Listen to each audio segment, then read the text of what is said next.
विश्व मंच पर एक प्रॉमिस किया है कि हम ग्रीन एनर्जी पे काम करेंगे। उसी दिशा में मध्य प्रदेश सरकार ने एक बार फिर एक बहुत बड़ी उपलब्धि हासिल की है। सेवा पखवाड़ा के दौरान राष्ट्र को समर्पित सोलर प्लस स्टोरेज परियोजना ये मुरैना के अंदर प्रारंभ हुई है।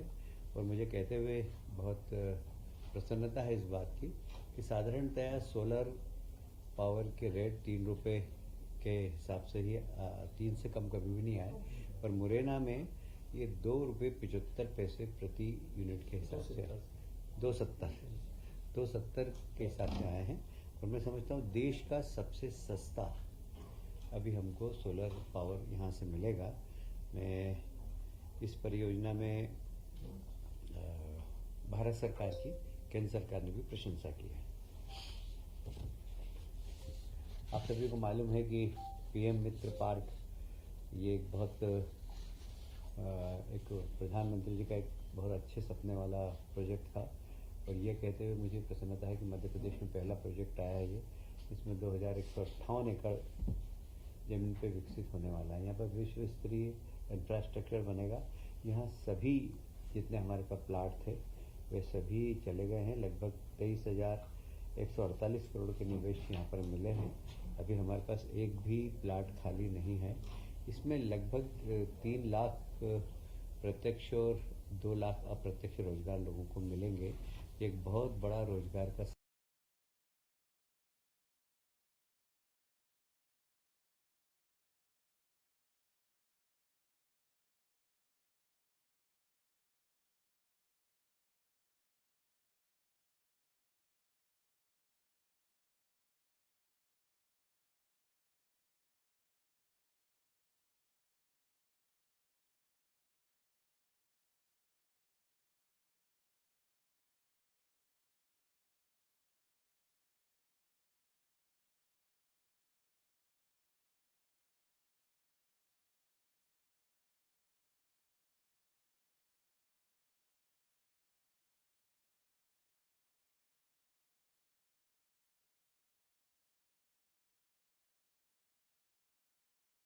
बन रहा है जिसका लाभ मध्य प्रदेश को ही मिलेगा, पर सबसे ज़्यादा धार और झाबुआ के आदिवासी जिलों को मिलेगा। माननीय प्रधानमंत्री जी ने इस बार अपने जन्मदिन पर हमें अवसर दिया था उनके स्वागत का, और उसको उन्होंने समर्पित किया था स्वस्थ नारी सशक्त परिवार। यह मेरा ख्याल है कि किसी राजनेता का पहला सोच था कि स्वस्थ नारी और सशक्त परिवार, एक परिवार के बारे में भी कोई प्रधानमंत्री चिंता करे, ये अपने आप में एक बहुत बड़ी बात थी। और इसको आदि कर्म योगी के अंतर्गत आदि सेवा पर्व प्रारंभ किया गया। हमारे यहाँ आदि शंकराचार्य, आदि शिव, इसी प्रकार आदि सेवा पर्व के मान से इसको चलाने का संकल्प लिया है। मतलब हमेशा हम सेवा ही करते रहें सतत, ये संकल्प है। पर्यावरण के सुधार के लिए एक पेड़ माँ के नाम माननीय प्रधानमंत्री जी ने प्रारंभ किया था। हमारे प्रदेश के मुख्यमंत्री जी ने एक बगिया माँ के नाम, ये एक बहुत ही हमारा अच्छा सफल आयोजन रहा है। सभी पंचायतों में एक बगिया माँ के नाम, जिसमें फलदार वृक्ष लगाने की बात कही गई है। और ये हमारा सभी विभाग इसमें काम कर रहे हैं और ये बड़ा सफल प्रयास मध्य प्रदेश में हुआ है। प्रधानमंत्री सुरक्षित मातृत्व अभियान के अंदर सुमन सखी चेट वाट लॉन्च किया गया है, जिससे कि हमारे यहाँ के स्वास्थ्य की जागरूकता के लिए हमारी बहनें वहाँ से स्वास्थ्य की जानकारी ले सकेगी। सिकल सेल के लिए हमारे प्रदेश के गवर्नर जी भी हमेशा चिंतित रहते हैं, और उनकी कोई अभी तक संख्या पता नहीं थी। और इसलिए प्रत्येक ज़िले में कितने सिकल सेल के पेशेंट हैं उनको आइडेंटिफाई करके उनको लिस्टिंग किया गया है। और लगभग 1 crore sickle cell screening counselling card का बांटे गए हैं, जिससे कि वे अपनी जांच करा सकेंगे और स्वास्थ्य सुविधा का लाभ ले सकेंगे। धार जिले में 15 लाख हितग्राही महिलाओं के खाते में प्रधानमंत्री मातृ वंदना योजना के 420 करोड़ रुपए का हस्तांतरण हुआ है। मुझे ये बताते हुए बहुत प्रसन्नता है कि मध्य प्रदेश को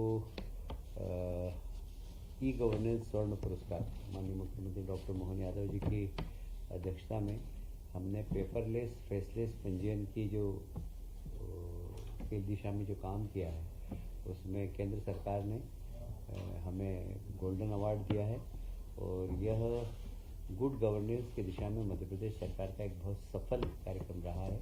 इसको केंद्र सरकार ने अवार्ड देकर मध्य प्रदेश की प्रशंसा की है।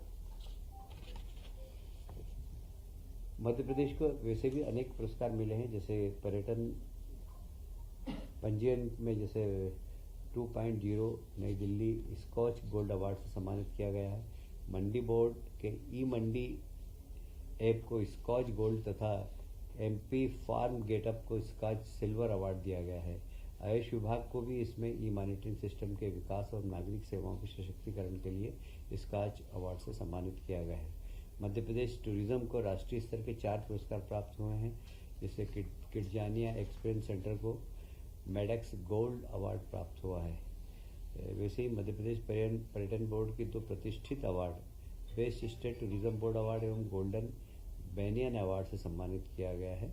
मैं हमारे मुख्यमंत्री जी के नेतृत्व में जिस प्रकार पेपरलेस और फेसलेस गवर्नेंस की दिशा में काम चल रहा है, उसका ये उसके सारे उठाए हुए कदम हैं।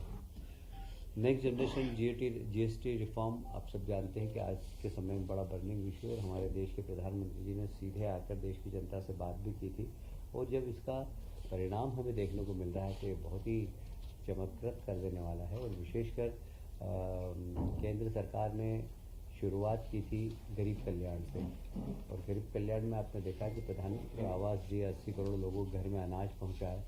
अब केंद्र सरकार और राज्य सरकार ने मिडिल क्लास को फोकस किया है और ये मिडिल क्लास को GST next generation GST reforms में बहुत बड़ा लाभ हुआ है। और वैसे भी शिक्षा के क्षेत्र में देखें आप, स्वास्थ्य के क्षेत्र में देखें आप, तो स्वास्थ्य बीमा पे 0 जीएसटी कर दिया गया है। जो जीवन बीमा निगम की है उसमें 0 जीएसटी है और इसलिए स्वास्थ्य सेवा का भी अब लाभ मिडिल क्लास का व्यक्ति आराम से ले सकता है। वैसे भी प्रधानमंत्री जी ने आयुष्मान कार्ड बनाकर गरीबों को फ़ायदा मिला है और 70+ के जो हमारे बुज़ुर्ग उनका भी आयुष्मान कार्ड बनाया गया है। वो भले किसी भी क्लास का हो, किसी भी क्लास के परिवार का हो, उसको निःशुल्क चिकित्सा देने की बात हमारे प्रधानमंत्री जी ने की है। मैं समझता हूँ कि इसको प्रधानमंत्री जी ने जैसे बोला कि नवरात्रि से दिवाली तक एक जीएसटी बचत उत्सव की तरह इसको मनाना चाहिए और इसकी शुरुआत भी हो गई है। मार्केट में एकदम चमक आई है और मुझे कहते हुए प्रसन्नता हो रही है कि स्टॉक मार्केट में भी एकदम उछाल आया है इसको लेकर, क्योंकि लोगों की संभावना बढ़ी है कि इस बार व्यापार बहुत अच्छा होगा। और हमें लगता है कि अब सिर्फ 2 प्रकार की स्लेब 5 और 18 बची है, तो उसमें बहुत सारे जैसे बच्चों के कैडबरीज, बिस्किट, सब में टैक्स कम हुआ है, तो बच्चे से लेकर सबको इसका लाभ मिलेगा और मैं इसके लिए प्रधानमंत्री जी को धन्यवाद भी देता हूँ।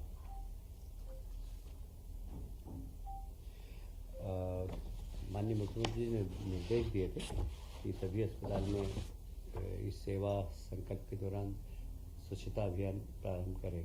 जितने भी शासकीय अस्पताल हैं वहाँ स्वच्छता अभियान अभी चालू है। माननीय मुख्यमंत्री जी को, माननीय मुख्य सचिव महोदय को माननीय मुख्यमंत्री जी ने निर्देश दिए हैं कि वे सभी कलेक्टर से बात करें और उसकी मॉनिटरिंग करें और प्रत्येक जिला अस्पताल और जितने भी छोटे अस्पताल हैं उसकी रिपोर्ट कलेक्टर से लें।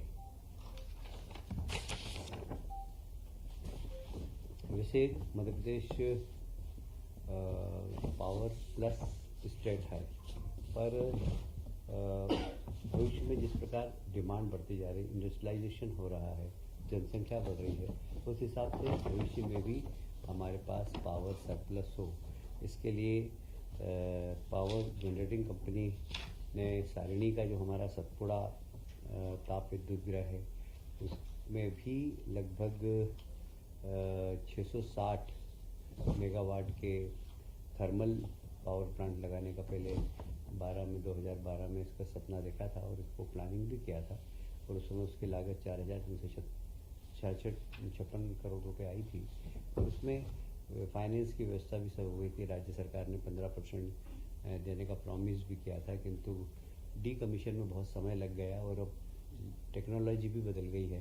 पहले अब अल्ट्रा सुपर टेक्नोलॉजी का उपयोग हम कर रहे हैं, इसलिए नई टेक्नोलॉजी के साथ नया थर्मल प्लांट बने तो ये फिर से हम कर रहे हैं। ये 400 पहले 435 करोड़ का था, अब ये हो जाएगा 11,678 करोड़ का। पर राज्य सरकार ने कहा कि जो हमने पहले 15% का प्रॉमिस किया था, अब इसी को आप माने, इसमें राज्य सरकार के ऊपर कोई अतिरिक्त बोझ नहीं आएगा। ये लोन पर ही पूरी की पूरी राज्य सरकार की राशि लोड कर दी जाएगी। पर इसमें हमें लगभग 660 करोड़, और ये हमने समय भी दिया है कि लगभग 2030 तक कमीशन हो जाए, इसकी विभाग चिंता करेगा।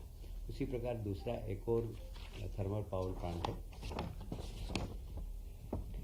वह भी लगभग 11,476 करोड़ का है।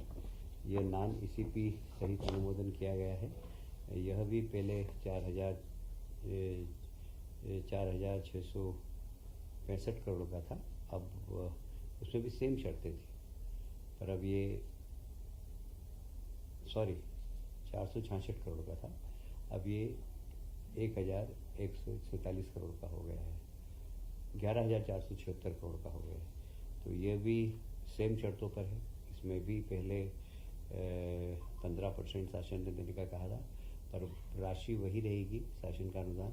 इसमें जो लोन ले रहे हैं वो थोड़ा सरप्लस होगा, और मुझे लगता है कि यह भी एक 660 करोड़ का हमारा एक नहीं, ये वहाँ पर है चचाई में अमरकंटक। कितनी मेगावाट बिजली मिलेगी? 660 मतलब 1320 होगी ना। एक और एक महत्वाकांक्षी निर्णय आज हुआ है। हमारे यहाँ रेसिडेंट डॉक्टर के का कोई पद नहीं थे, और प्रोफेसर अगर किसी डॉक्टर को बनना है, यदि किसी को फैकल्टीज़ बनना है, तो उसको 1 साल का रेसिडेंट डॉक्टर्स होने का प्रमाण पत्र ज़रूर चाहिए। और इसके लिए फैकल्टीज़ की शॉर्टेज थी, क्योंकि हमारे यहाँ इसकी सुविधा नहीं थी। ये सरकार ने बड़ा अच्छा निर्णय लिया है। इसमें कुल हमारे सरकार के जो 13 हॉस्पिटल हैं, भोपाल, इंदौर, ग्वालियर, जबलपुर, यहाँ पर हमने 354 नवीन पद का सृजन किया है सीनियर रेसिडेंट के लिए। और ये एक इसका बड़ा लाभ मिलेगा हमें, क्योंकि जब सीनियर रेसिडेंट का हॉस्पिटल में डॉक्टर सरप्लस भी होंगे हमारे पास, फिर वो एक नई लाइन पे जा सकेंगे फैकल्टीज़ की। क्योंकि अभी आप देख रहे हैं कि मेडिकल कॉलेज की संख्या बढ़ती जा रही है, किंतु फैकल्टीज़ नहीं है हमारे पास। उसमें बहुत सारे कारण है, पर एक कारण ये भी था कि हमारे पास सीनियर रेसिडेंट्स के पद नहीं थे, जिससे कि वो मेडिकल कॉलेज में प्रैक्टिकल एक्सपीरियंस नहीं ले पा रहे थे, इसलिए फैकल्टीज़ नहीं बन पा रहे थे। तो अब फैकल्टीज़ भी बनेगी, और इसका एक शिक्षित डॉक्टर हॉस्पिटल में शिक्षा प्राप्त करते करते सेवाएं भी देगा।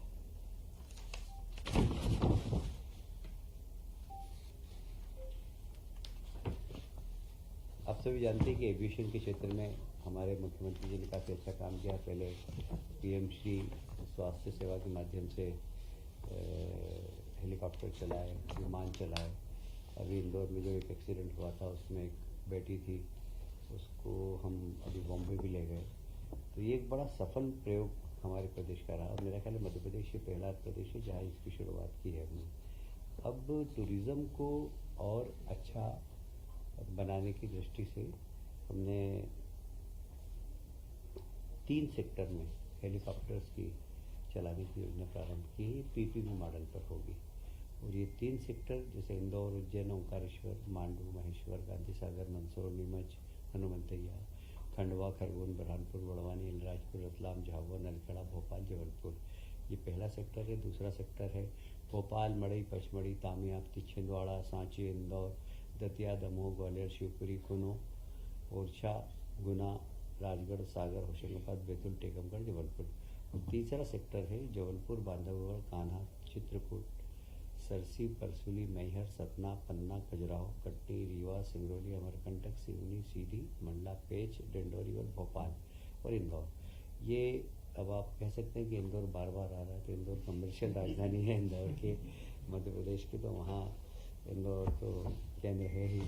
यहाँ पर एक हेलीकॉप्टर सेवाएं प्रारंभ कर रहे हैं और ये पीपीपी मॉडल पर होगी, तो मुझे लगता है कि इससे पर्यटन को बड़ा लाभ होगा और मध्य प्रदेश शायद पहला राज्य है जो इस प्रकार एविएशन के माध्यम से सिर्फ पर्यटन नहीं, व्यापार भी, क्योंकि आप देख रहे हैं इंदौर एक सेंट्रल इंडिया की व्यवसायिक राजधानी है, मध्य प्रदेश की नहीं, सेंट्रल इंडिया की बात कर रहा हूँ मैं, सेंट्रल इंडिया की व्यवसायिक राजधानी है। तो यहाँ आना, यहाँ से जाना, उसमें भी हेलीकॉप्टर की, तो व्यापार भी बढ़ेगा और टूरिज़्म भी बढ़ेगा मध्य प्रदेश में। इस दिशा में बहुत अच्छा निर्णय हुआ आज कैबिनेट में। ये रेगुलर बेसिस पर है। हाँ, ये रेगुलर बेसिस पर है। एक प्रस्ताव और था रेशम समृद्धि योजना। है जी, रेशम समृद्धि योजना आया था प्रस्ताव। नहीं।